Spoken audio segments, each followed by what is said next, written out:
Hola, ¿qué tal? ¿Cómo están? Muy buenas noches. Hoy es martes 2 de junio del 2021 y estoy transmitiendo este video que espero que se esté recibiendo correctamente. La verdad es que no avisé para tener, sin embargo, como siempre, pues el video va a estar en mi muro. Hoy, hoy no es cierto, dije que es martes, hoy es miércoles 2 de junio. Ya ando trastocando el calendario, pero lo importante es que hoy es el último día de las campañas electorales, faltan algunas horas. Arlequín, ¿cómo estás? Muy buenas noches. Faltan pocas horas para que sea el cierre del proselitismo electoral. Ya no puede haber campaña, principalmente para los partidos políticos, para los dirigentes políticos. Los ciudadanos de alguna u otra forma, pues podemos intercambiar opiniones y tratar de influirnos unos a otros en nuestras preferencias electorales. Sin embargo, es una etapa, esta previa a la elección del domingo, que más bien es una etapa de reflexión, donde Natalie, ¿cómo estás? Bonita noche, igual, muchas gracias. Retomo la idea de que del miércoles al domingo es una etapa de reflexión. Los electores tenemos que sentarnos a pensar en las razones de nuestro voto. Eli, ¿qué tal? ¿Cómo estás? Me da mucho gusto saludarte. Y bueno, continúo con esta eh, transmisión. Pepe, ¿cómo estás? Me da mucho gusto, colega, que estés por aquí.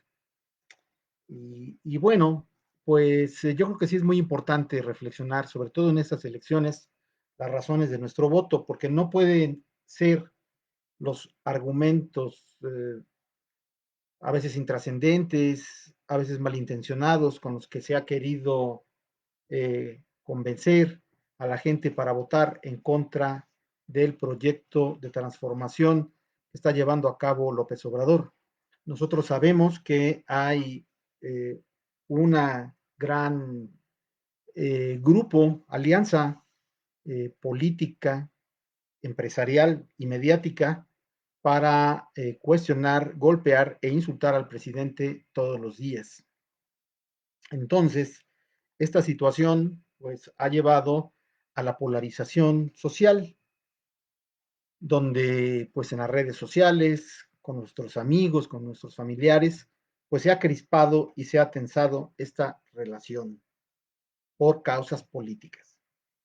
Bueno, el presidente ha tomado como su manera de defenderse de toda esta campaña que podemos ver en Televisa, TV Azteca, todos los canales de televisión nacionales y en los medios impresos, las revistas como proceso, pues este ataque coordinado de los grupos de interés que perdieron privilegios al llegar López Obrador al poder.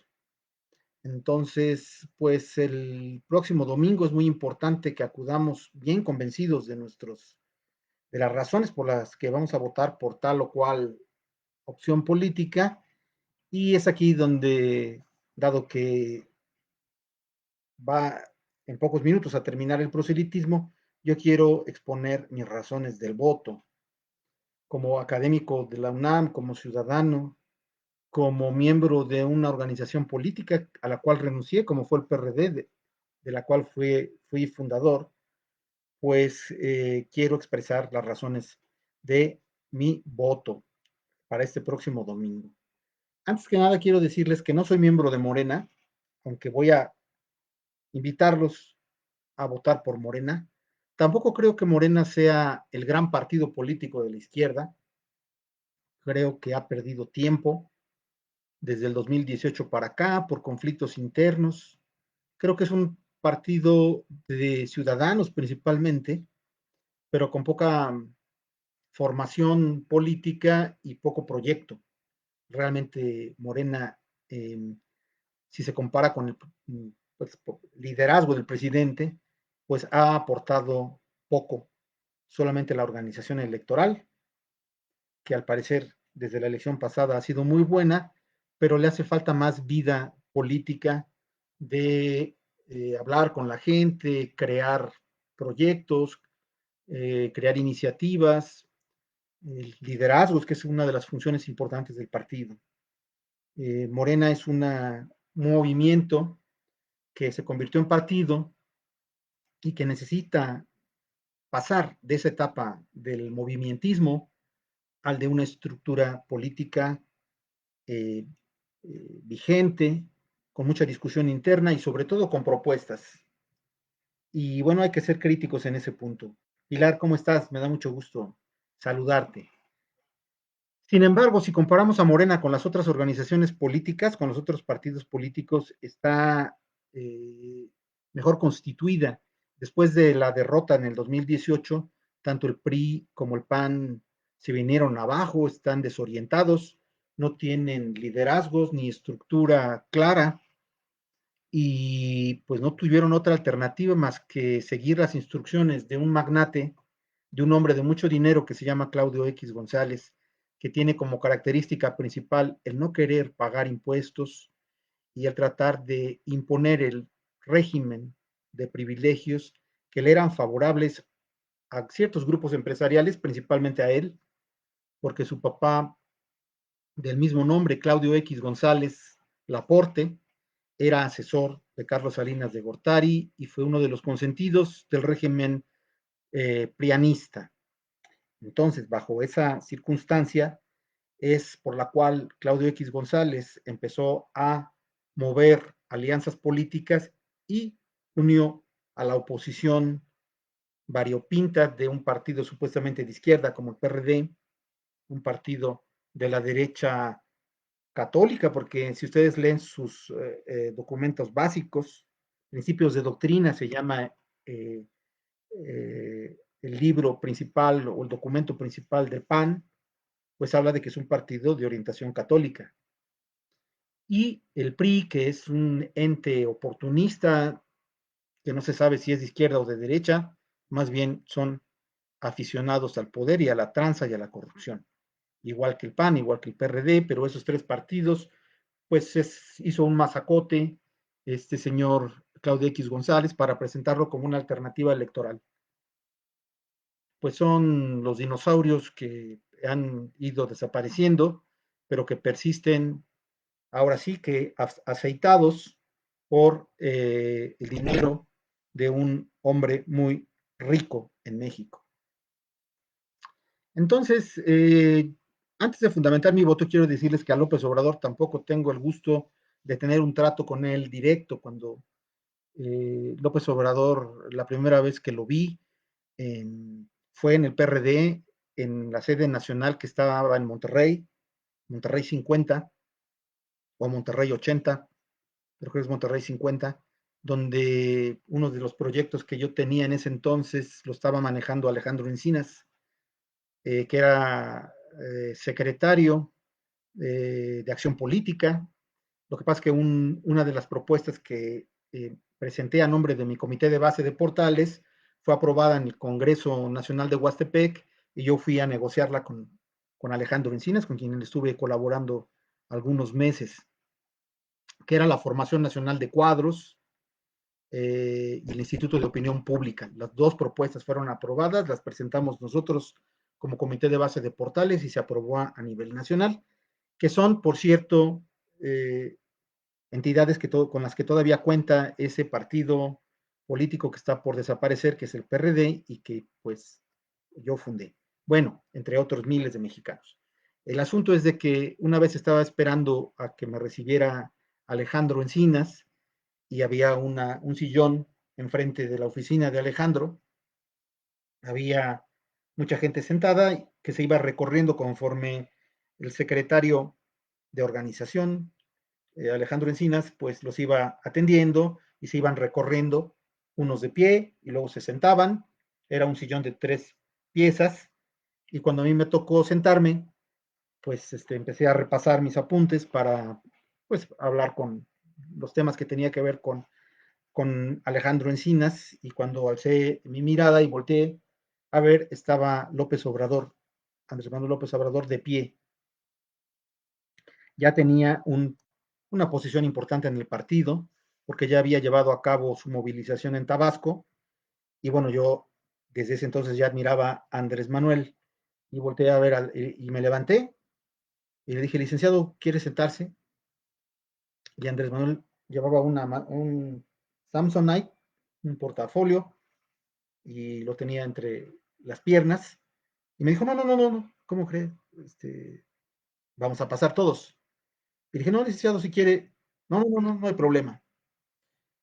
Bueno, pues yo ya pasé, y no tuvo derecho a picaporte. Andrés Manuel, siendo un líder nacional, se esperó a que pasaran todos, y después de que yo pasé, entró Andrés Manuel. Esa fue la primera vez que lo conocí. Y la otra vez que lo vi fue cuando se montó su casa de campaña, y allí en la Condesa, en Agustín Rodríguez, creo que se llama la calle, ahí tenía su casa de campaña en la colonia Condesa, un buen amigo mío que fue muy querido, José Samarripa, Pepe Samarripa de la Peña, maestro en la Facultad de Economía de la UNAM, con el que tuve una muy cercana amistad. Falleció lamentablemente Pepe. Fue secretario particular de López Obrador cuando López Obrador fue jefe de gobierno, pero era un tipo excepcional, muy simpático, muy querido por la gente, Pepe Samarripa.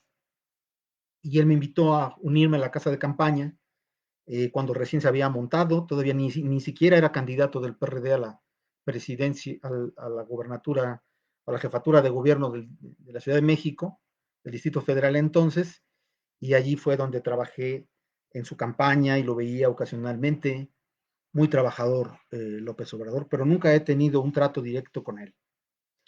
Bueno,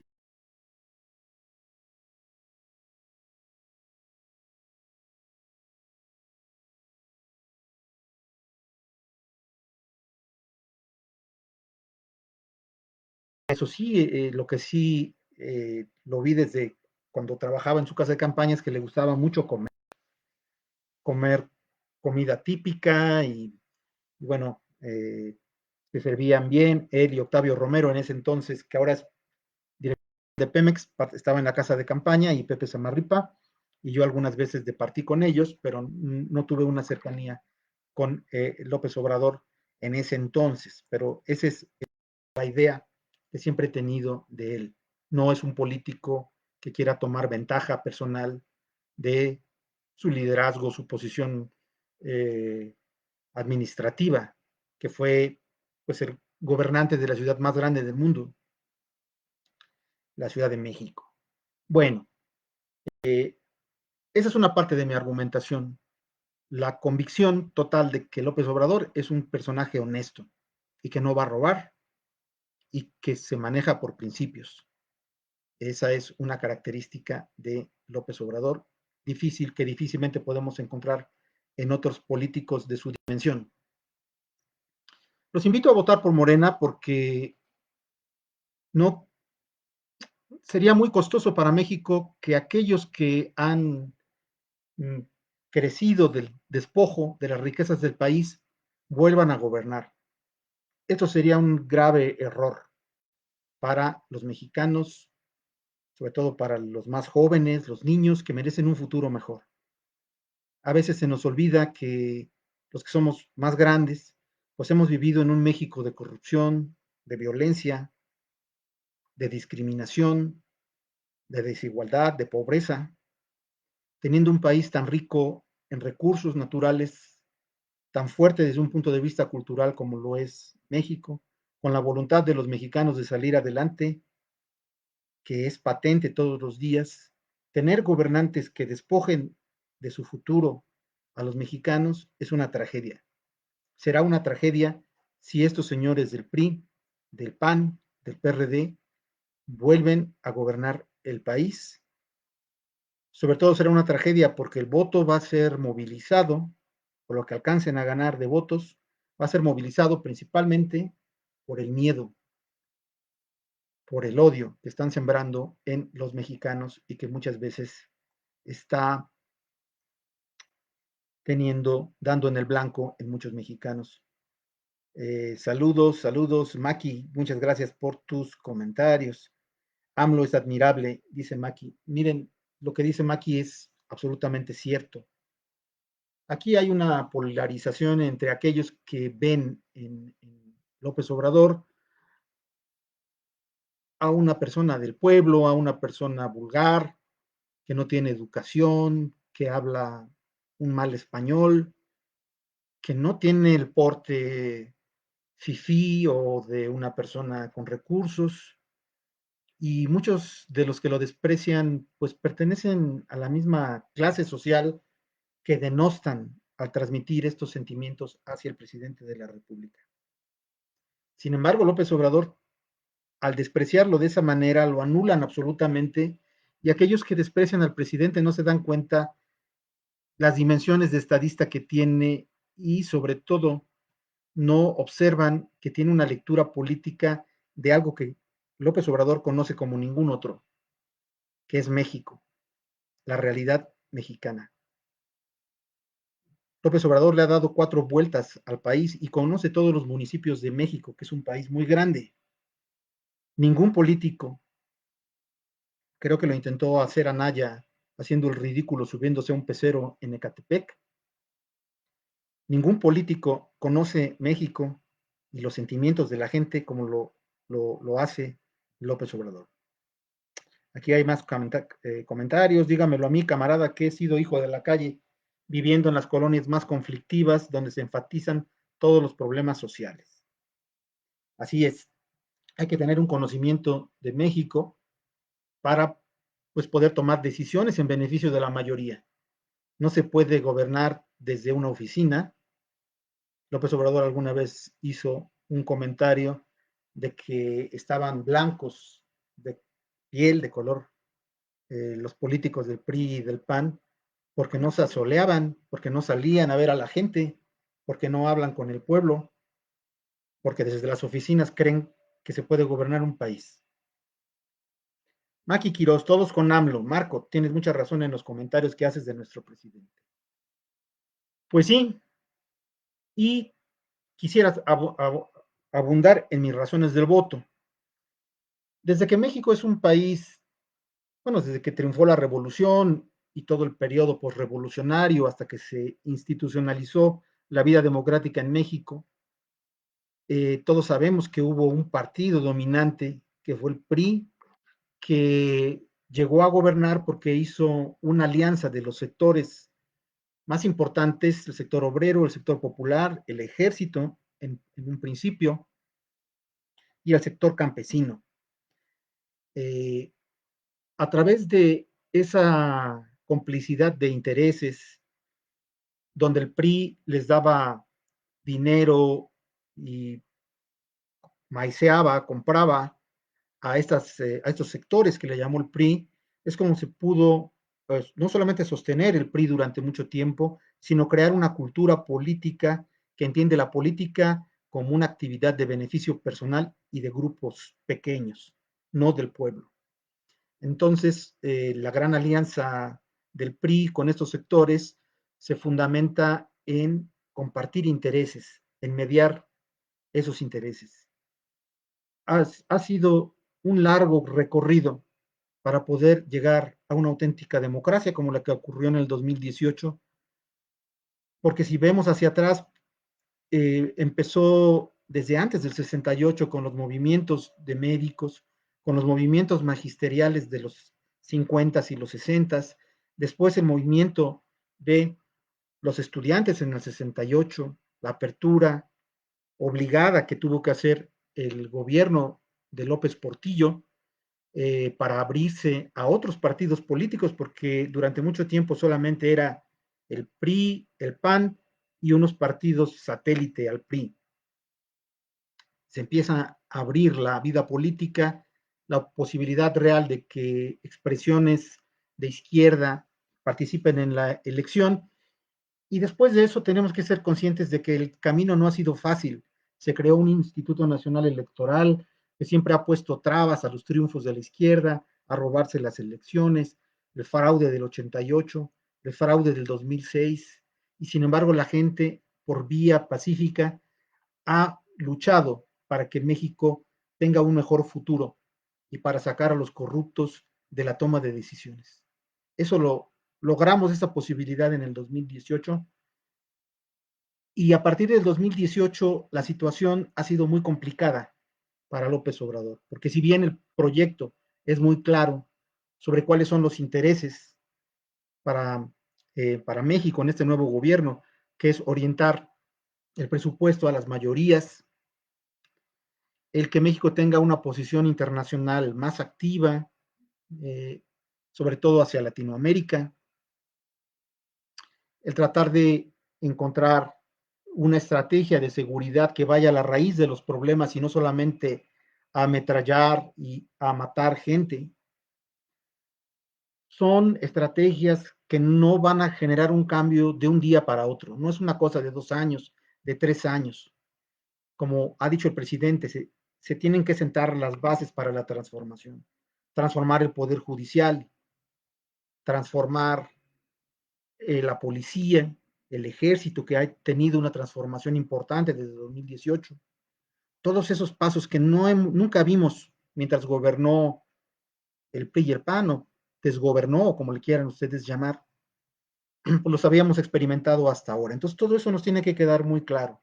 Las circunstancias del gobierno de López Obrador es que 14, casi 15 de los 30 meses que lleva gobernando han sido en pandemia, en una crisis económica.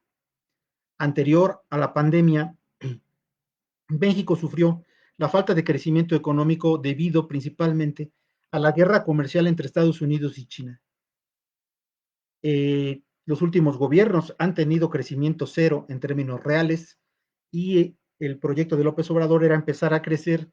Sin embargo, por la guerra de Trump con China, pues se generó una crisis económica que llevó a que países como Alemania entraran en recesión económica. Nosotros no hemos entrado a recesión económica, pero sí hemos sufrido la crisis económica. Sin embargo, la estrategia de López Obrador de diseñar un presupuesto orientado a las mayorías, cuidándose de no endeudarse, porque el gobierno de López Obrador no se ha endeudado a diferencia de los otros gobiernos, inclusive en la etapa de la pandemia. Esto ha sido una transformación total. Todas las variables macroeconómicas han estado controladas. El cambio de dólar a peso ha sido el más bajo de los últimos años, y en general la gasolina no ha subido o ha subido muy poco, que el compromiso es que no suba más allá de la inflación. Son muchos los logros que ha tenido este gobierno a pesar del contexto tan difícil en el que se ha desarrollado. Esto lo tenemos que valorar para ejercer nuestro voto. A pesar de las difíciles condiciones en las que se ha llevado a cabo este gobierno, pues ahí están los logros. Hay cada vez más vacunados, está creciendo el número de personas que ya han recibido las dosis de las distintas farmacéuticas, y se aprovechó este tiempo para hacer una gran reconversión del servicio de salud, de los hospitales, de la infraestructura en México. Entonces, eh, muchos de las críticas que hacen algunas de las personas y que invitan a no votar por López Obrador están fundamentadas en los intereses individuales, en que les quitaron su SNI, en que se vieron afectados por un problema de un grupo, o que tratando de hacer una austeridad republicana, pues muchas oficinas tuvieron que desaparecer, que eran oficinas ociosas. La gente evidentemente que trabajaba allí, pues está ofendida porque pues se vio afectada. Efectivamente hay personas que han salido afectadas por sus intereses personales, pero que hay posibilidades de que tengan el SNI si sus universidades privadas hacen convenios, de buscar alternativas laborales, a, porque se está acabando con el elefantismo burocrático que creó Fox. Bueno, son muchos los temas, pero básicamente el asunto es ese. Las críticas que hacen los de la derecha son críticas individualistas, egoístas, que además tratan de apoyar a los grupos de poder que estaban antes. No sé por qué razón, pero mucha gente que yo veo en el Facebook, en el Twitter, que es clase media baja, está trabajando para los intereses que le son ajenos. Eso es, da mucha tristeza. Bien, pues enormes atributos los de AMLO. Lo grave es que la mayoría conscientemente vive una opacidad, se cierran a los hechos históricos que se están dando con la 4T. Así es. Bueno, voy a dar por terminada esta charla que pretendía ser breve, me extendí un poco, pero creo que al momento de votar tenemos que hacer una valoración de lo que se han alcanzado, lo que hemos alcanzado durante este tiempo, de todo aquello que nos hemos deshecho del huachicol, nos hemos deshecho de los políticos corruptos que hacían contratos leoninos en las áreas energéticas, donde ya no pueden robar, ya no se les da dinero a los medios de comunicación, el clásico chayote, para que hablen bien de un gobierno. Y claro que se han visto afectados intereses personales, pero el camino es hacia una auténtica democracia, hacia una transparencia, y creo que esta debe ser la reflexión a la que debemos llegar antes de emitir nuestro voto el próximo domingo. Todo lo que hemos caminado en este tiempo, todas las reformas que se han dado en términos legales y que han beneficiado a la gente, todos los apoyos sociales que hablan de un Estado benefactor, como lo tienen en Dinamarca, en Finlandia, que ahora lo critican de populismo, pero son los mismos programas que han existido en España y en algunos otros países de Europa y que ahora estamos disfrutando en México. Bueno, pues les agradezco mucho su tiempo y que hayan estado desvelándose aquí conmigo y muchas gracias por su atención y voto masivo por Morena. Muchas gracias y hasta luego. Que estén muy bien.